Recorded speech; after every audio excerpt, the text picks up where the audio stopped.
अस्सलामुअलैकुम जी। आज एक तो सर्दी भी बहुत ज़्यादा है और मैं आज एक नए व्लॉग के साथ हाजिर हूँ जो देसी व्लॉग है।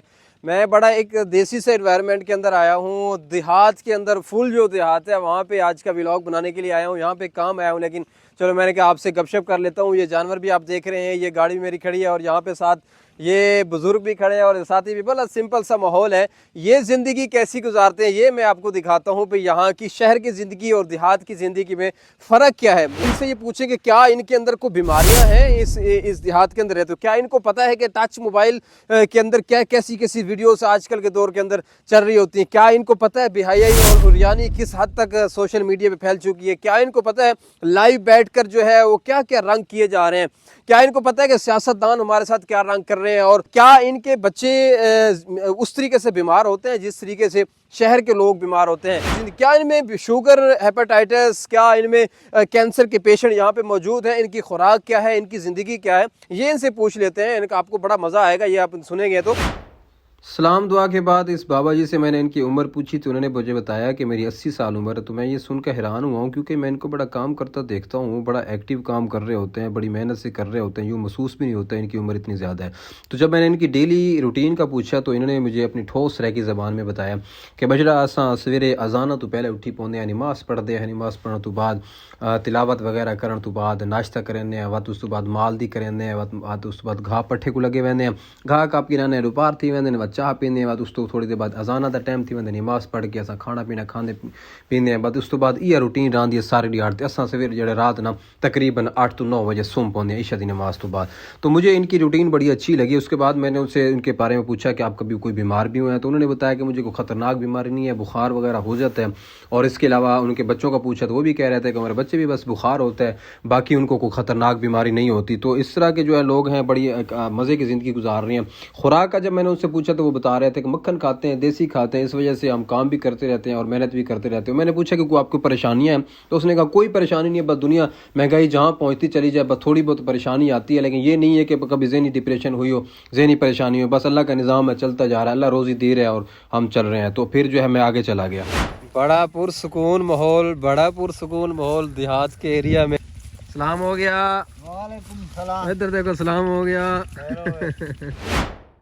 मैंने सोचा कि इनसे भी हाल वाल कर रही है जो घास काट रहे हैं। तो मैंने इनसे उनके बारे में पूछा कि आपकी ज़िंदगी कैसी है। तो उन्होंने कहा बस ठीक है, ज़िंदगी गुजर रही है। मैंने कहा इतनी सर्दी में घास काट रहे हैं। कहता हाँ मेरे हाथ तो सुन्न हो गए हैं, लेकिन बस क्या करें, घास काटना है, जानवरों की करनी है। तो फिर मैंने कहा भी इलेक्शन भी आ रहे हैं, इलेक्शन वाले दिन आप क्या करेंगे। तो वो ये कह रहा था एक दिन पहले घास काट लेंगे हम, और उसके बाद जो है सियासी लोग आएंगे, वो हमें लेके जाएंगे तो हम वोट डालेंगे। तो मैं उनकी बात से बड़ा अच्छा महसूस किया मैंने। तो ये जो लोग हैं बड़ी अच्छी लाइफ गुजार रहे थे, तो मैंने इनसे बड़ा ही इंजॉय किया इनकी बातों से। इनके साथ काफ़ी गपशप और जो हंसी मजाक है, उसके बाद फिर मैं आगे चल दिया। ये एक मलंग टाइप बंदा था, ये जो है पहले वीडियो नहीं बनवा रहा था। इसने कहा मैं गाड़ी के सामने खड़े होकर वीडियो बनाऊंगा, उसके अलावा मैं वीडियो नहीं बनवाऊंगा। मैंने कहा ठीक है आप गाड़ी के सामने खड़े हो जाएं। तो ये मलंग था, पहले ये कह रहा था जी मेरे जानवरों की दवाई, तो ये ये बकरियां भेड़ें चरवाता है, कहता है मेरे भेड़े बकरियों की जो है ना वो दवाई दे तो फिर मैं बात करूँगा। फिर मैंने कहा मैं आपको दवाई भी दूंगा, फिर उसके मैंने दवाई भी दी। तो इन्होंने बताया कि जी है मेरे जानवर, मैं अपना कद्दू लेके आया हूँ, उठा के कहीं से उखाड़ के लाया हूँ, वो जानवरों को डालूंगा। फिर मैंने उनसे पूछा कद्दू क्या फ़ायदे हैं, फिर उसने बताया कि ये ठंडे होते हैं। इस तरह की गपशप हुए, बड़ा मज़ा आया इनके साथ। ये बड़े फन करने वाले, बड़े मज़े के बंदे थे। सादा तबीयत तो मलंग टाइप है बंदा था ये जी।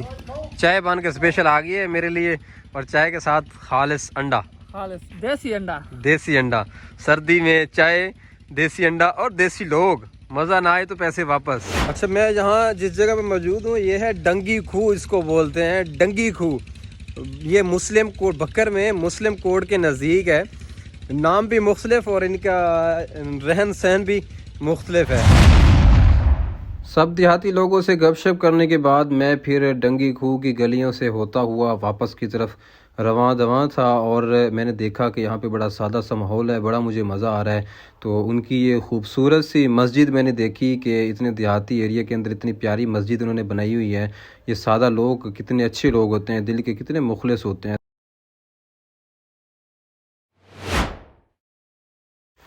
वापसी पे ये इन बच्चों से और एक भाई से मुलाकात हुई और इनसे सलाम भी हुआ, इन्होंने हाल वाल भी हुआ। ये देसी सादा से लोग थे और ये गन्ने लेके आ रहे थे, गन्ने खा रहे थे। मैंने इनसे पूछा कि गन्ने कहाँ से लेके आ रहे हो, चोरी तो नहीं उठाए। तो इन्होंने कहा नहीं बिल्कुल। तो फिर मैं गपशप कर आगे चला गया। यहाँ पे जब मैंने देखा तो एक घोड़ी थी, वो लेट रही थी, उसके पेट में दर्द था। तो मैंने शीशा नीचे करके उससे पूछा तो उसने कहा भी आप नीचे उतर आके देखें, ये मेरी घोड़ी बहुत बीमार है, इसको तो देख लें। मैं अपनी गाड़ी से भी नीचे उतरा, उसको देखा, वो बेचारी बड़ी तकलीफ़ में थी। तो मैंने उससे पूछा क्या मसला है, तो उसने कहा भी ये तड़प रही है, लेट रही है। तो मैंने बताया कि इसके पेट में दर्द है। फिर मैंने इसको दवाई दी थी, दवाई देने के बाद फिर मैं आगे चला। ये भी था वापसी पे निब्बे वाला, जो बड़े बड़े ज़मींदार यहाँ पे रहते हैं, खोखर बरादरी यहाँ पे रहती है।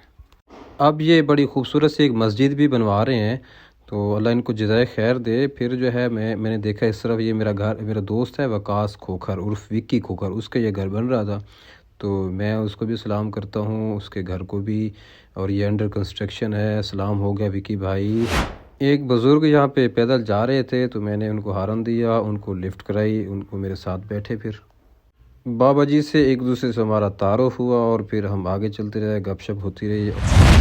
ये शरारत भी बड़ी गलत है, ये जो गन्ने उठा लेते हैं, निकाल लेते हैं ये ट्रालियों से। एक तो चोरी भी होती है और कई हादसे देखे, इन्होंने आधी ट्राली तो खाली कर ली है बच्चों ने।